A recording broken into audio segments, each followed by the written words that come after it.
Assalamualaikum warahmatullahi wabarakatuh. Jumpa lagi kita pada kelas sains pada hari ini bersama saya, Cikgu Aika.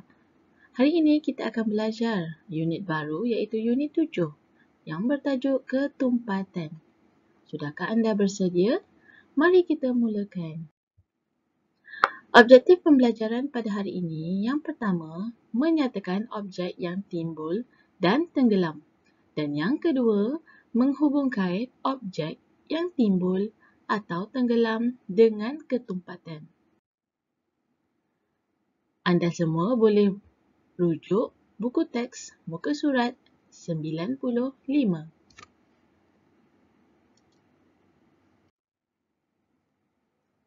Yang pertama, mari kita menyatakan objek yang timbul dan objek yang tenggelam.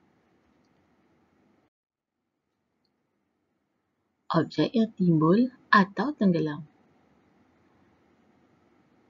Kina memberitahu kepada ayahnya bahawa itik mainan itu timbul. Apa akan terjadi sekiranya Kina memasukkan 3 ekor ikan ke dalam akuarium tersebut? Adakah ikan tersebut akan tenggelam atau timbul? Mari kita fikirkan bersama-sama.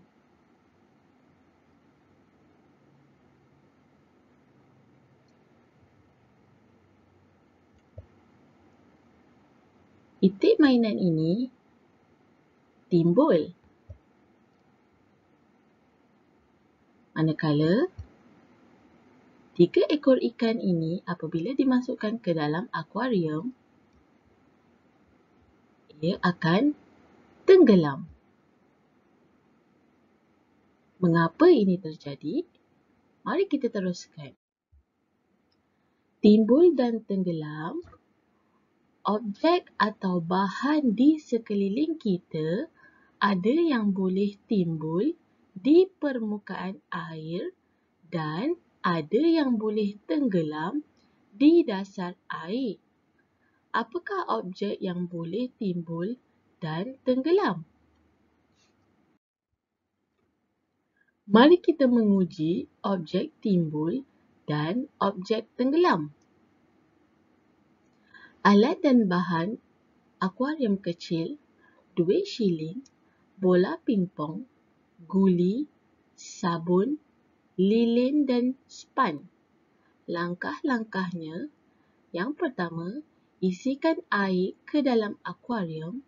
Yang kedua, masukkan objek yang diuji ke dalam akuarium. Yang ketiga, perhatikan sama ada objek itu timbul atau tenggelam. Yang keempat, rekodkan pemerhatian kamu seperti dalam jadual A. Soalannya, berdasarkan aktiviti di atas, apakah objek yang timbul dan apakah objek yang tenggelam? Mari kita menguji objek yang timbul dan tenggelam.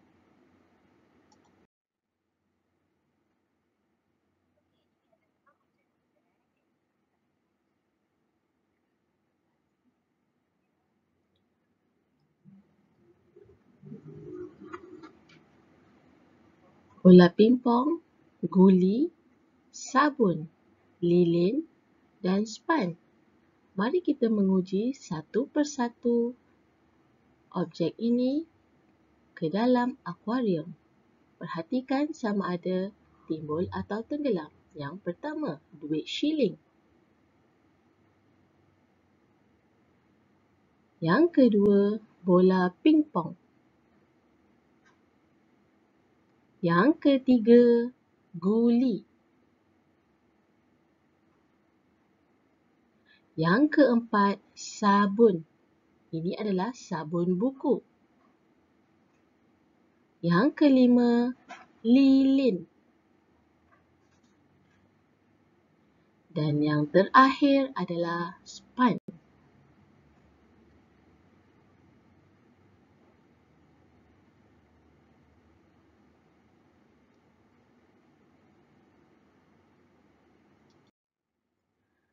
Berdasarkan pemerhatian kamu, Mari kita lihat hasil eksperimen yang telah dibuat sebentar tadi.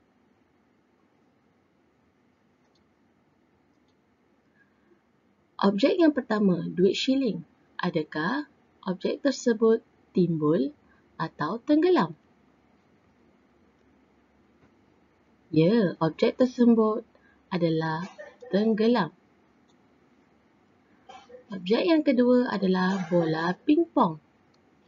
Perhatikan, bola pingpong tersebut tenggelam atau timbul? Ya, bola pingpong tersebut timbul. Perhatikan objek yang ketiga, guli. Adakah guli tenggelam atau timbul? Betul, guli adalah tenggelam. Objek yang keempat adalah sabun. Perhatikan sabun tersebut. Betul, sabun tersebut tenggelam. Perhatikan objek seterusnya, span. Adakah span tenggelam atau timbul? Ya, span timbul. Dan yang terakhir, lilin. Lilin tersebut timbul.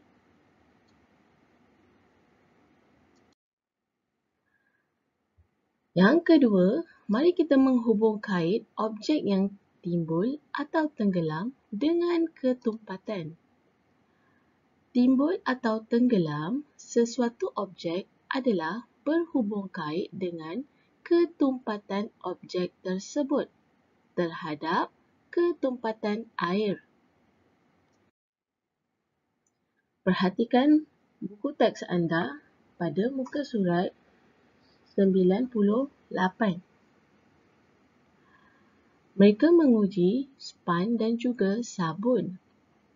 Span mempunyai banyak rongga udara di mana dia terdapat lubang-lubang yang berada di permukaan span tersebut.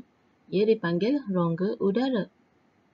Manakala sabun tiada rongga udara. Mereka menguji sabun dan juga span ke dalam akuarium yang berisi air. Apa yang terjadi? Span itu timbul, manakala sabun pula tenggelam. Untuk lebih memudahkan pemahaman anda, ketumpatan setiap objek adalah berbeza. Ada objek yang lebih tumpat daripada air dan objek yang kurang tumpat daripada air.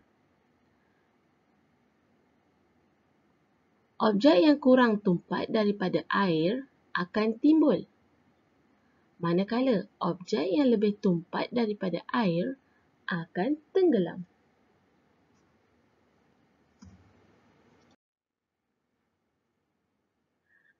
Mengapakah kayu balak timbul di permukaan air tetapi gelang getah tenggelam di dalam air? Ini kerana apabila kayu balak timbul di permukaan air, bermakna air tersebut lebih tumpat daripada kayu balak. Manakala gelang getah tenggelam ke dasar air, bermakna gelang getah lebih tumpat daripada air.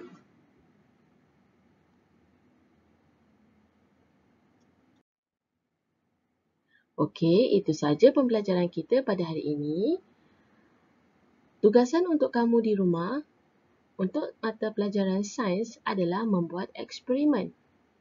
Alat dan bahan akuarium kecil.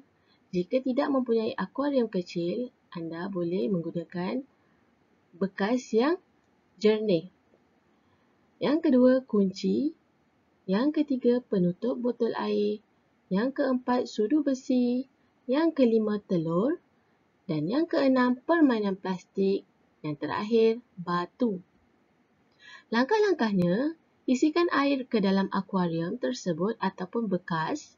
Masukkan objek yang diuji ke dalam akuarium. Perhatikan sama ada objek itu timbul atau tenggelam. Rekodkan pemerhatian kamu seperti dalam jadual. A. Jawab soalan di bawah berdasarkan aktiviti yang kamu buat. Apakah objek yang timbul dan apakah objek yang tenggelam? Apa yang kamu perlu buat? Rakam eksperimen ketumpatan di rumah, maklumkan tajuk eksperimen, perkenalkan diri anda, perkenalkan objek-objek yang ingin dibuat, mulakan eksperimen anda, dan yang terakhir, nyatakan objek yang timbul adalah objek yang kurang tumpat, manakala objek yang tenggelam adalah objek yang lebih tumpat. Sekian, terima kasih. Assalamualaikum.